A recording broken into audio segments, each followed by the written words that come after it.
Good afternoon, guys. How's it going? If you're gonna ask why I'm under here for, well, for a couple major reason. Taking this whole drive shaft out. Why? If you ask, this one's more of an educational purpose with some probably a little bit of raunchy humor in it. Yes, I said drive shaft. Alright. Okay, the reason I'm taking my shaft out, well, for one, the main reason I'm taking this out is because this back U-joint shot, most of you seen that what I ordered yesterday was a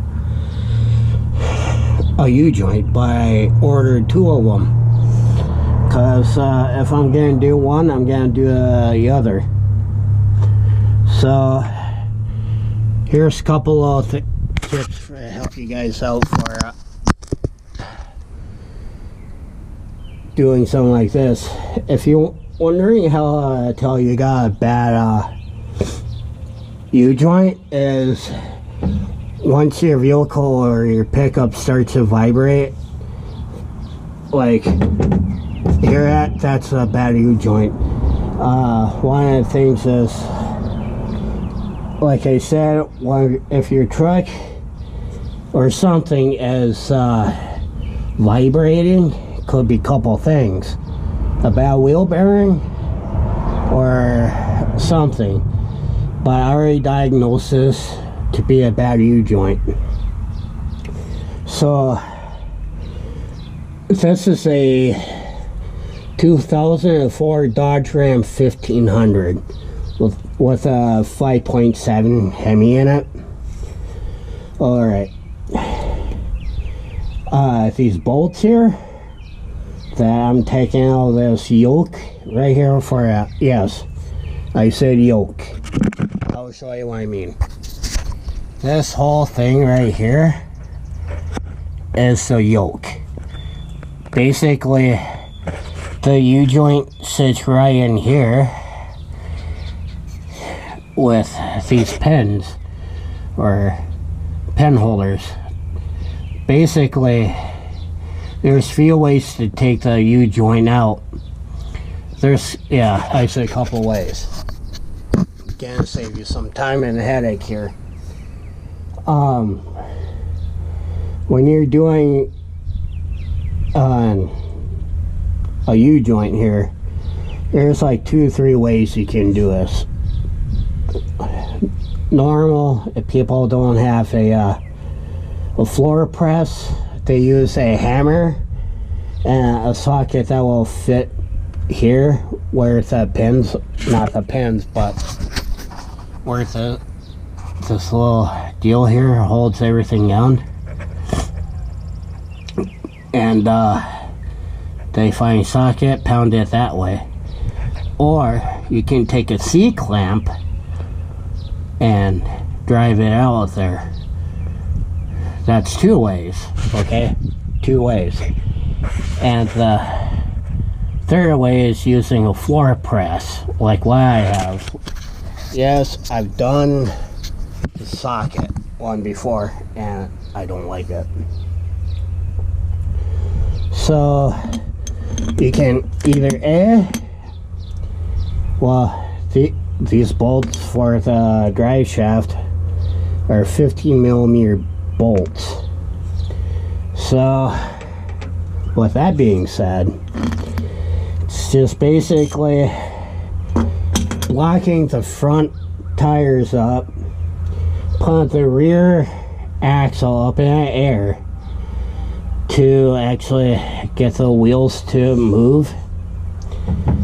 So, and if you're gonna ask why I have white fingernail polish, most people don't know this, but if you're doing something like this, you gotta do it right by marking where the drive shaft goes.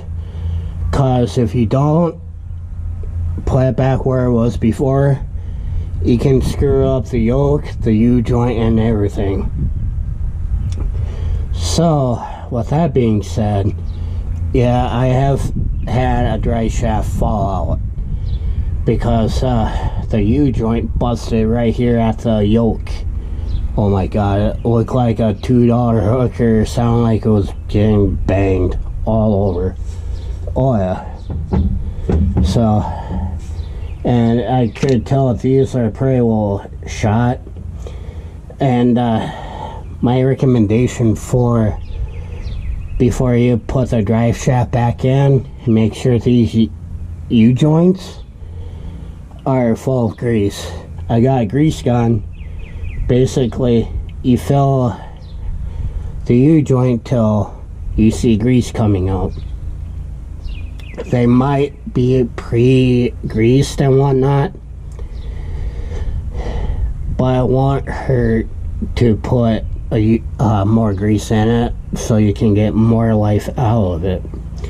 So, and these U-joints where these caps are, there's these little roller pins.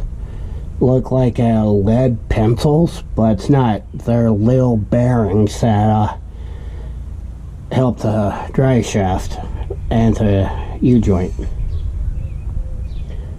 So I don't know if this video has helped any, but I figured let y'all know that what I'm doing today.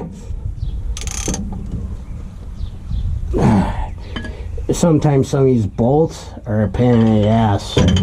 So you take your socket, your extension, and your ratchet, and you get like an old pipe bar and just start cranking it. So I figured show you instead of talking about it like I normally do.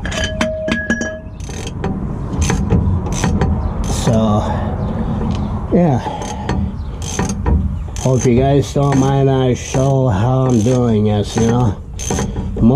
I know one of my subscribers asked me if I'm ever gonna do a video on my pickup here. So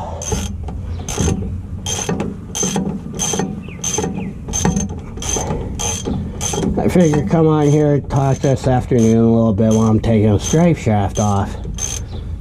My mighty drive shaft. So if you can't find a 50mm impact socket, get a 5/8. It's the same thing. Might be a bit of play in there, but it's okay. 5/8, 15mm impact. So I figure going a little depth about this. For being a barely illegal pickup, still looks very good.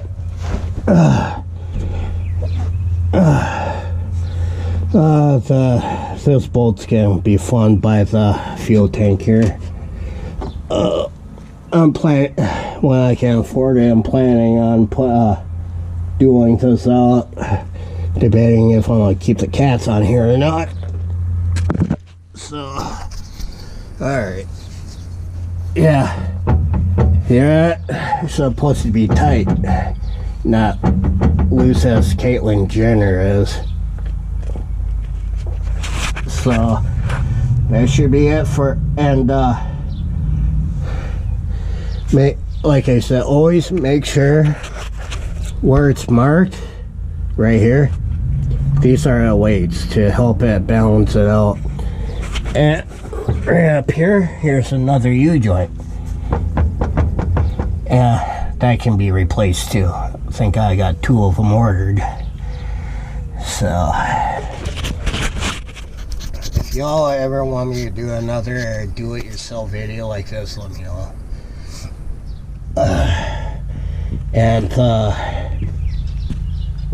oil plug for it.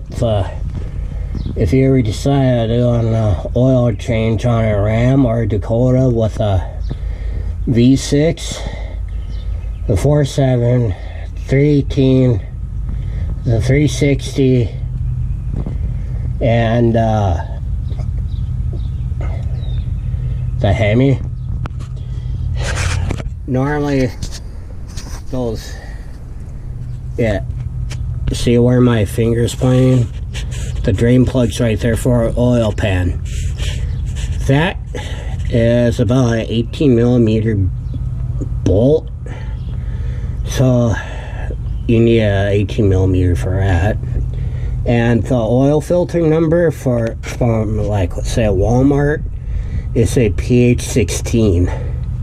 All right, it's a Fram.